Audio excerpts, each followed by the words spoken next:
बराबर लेंथ बराबर छ लेंथ के छ यसको बराबर छ त यहाँ भनिरहेको छ कि प्रुभ गर्नुस् AB side plus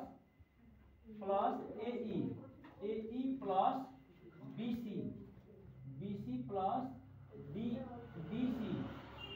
plus ED हैन आ plus AC equals to 3AC prove गर्नुस् यहाँ साइडहरु दिएको छ के छ आ यति बराबर हामीले 3AC प्रुभ गर्नु छ 3AC प्रुभ गर्नु छ हामी के गर्छौं सबभन्दा पहिला यसबाट हामी LHS लिहाल्छौं AC दुईटा अझै निकाल्नु हैन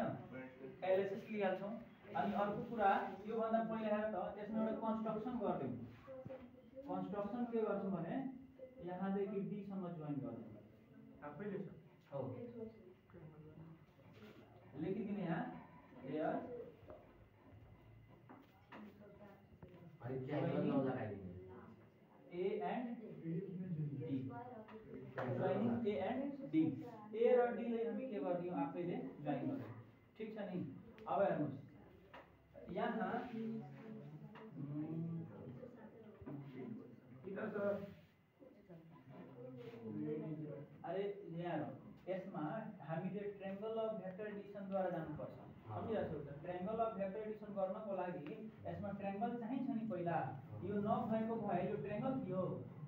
ट्रायंगल त थिएन त ट्रायंगल को ल अनुसार जानको लागि के गर्नुपर्छ यसमा हामी एउटा ट्रायंगल बनाइदियौ त यो जोइन गर्नु बित्तिकै के भइहाल्छ एउटा दुईटा तीनटा ट्रायंगल बनाइदियौ ठीक छ त अब यो सजिलो हुन्छ हामीले यो सल्भ गर्न AB + AC + A त हामी यति बराबर 3AC प्रुभ गर्नु छ सकिन्छ गर्न कसरी गर्ने ल भन त कसरी गर्ने एउटा त्यो AEB हामी LHS ल्याउँ न त LHS बराबर AB vector plus AE vector plus BC vector plus BC vector plus ED vector plus AC vector यति हेरेर अलि गाह्रो लागिरहेछ इजी एकदम धेरै सिम्पल छ हेर कसरी AC लाई छोड्दिने AB भनेको यो अनि म ल्याइदिन्छु BC लाई यसको नजिकमा AB र BC AB आ BC त AC भइहाल्छ त त्यहाँ त AC लेख्न मिल्छ नि हेर त AB vector plus BC vector हैन आ यसले हामी पछाडी जाउँ यो दुईटा एक ठाउँ भइहाल्यो अब अर्कोमा हेर त यहाँ छ AE यहाँ छ DC हैन अनि यो छ ED त यसको अर्थ AC टाइप AE र ED लाई एक ठाउँमा गरौँ AE र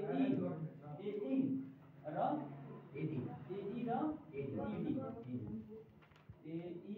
plus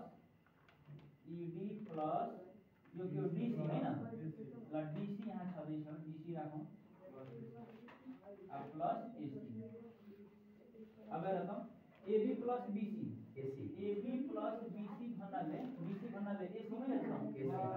according to triangle of vector addition yes sir AB plus BC is equal to AC त यसको ठाउँमा हामी के गर्छौं AC लेख्नु त्यो बीबी कटिया त पनि AC आउँछ ठीक है ठीक कुरा हो AC समझमा आयो अब यसमा AD हुन्छ AD आयो AE plus ED छ AE plus ED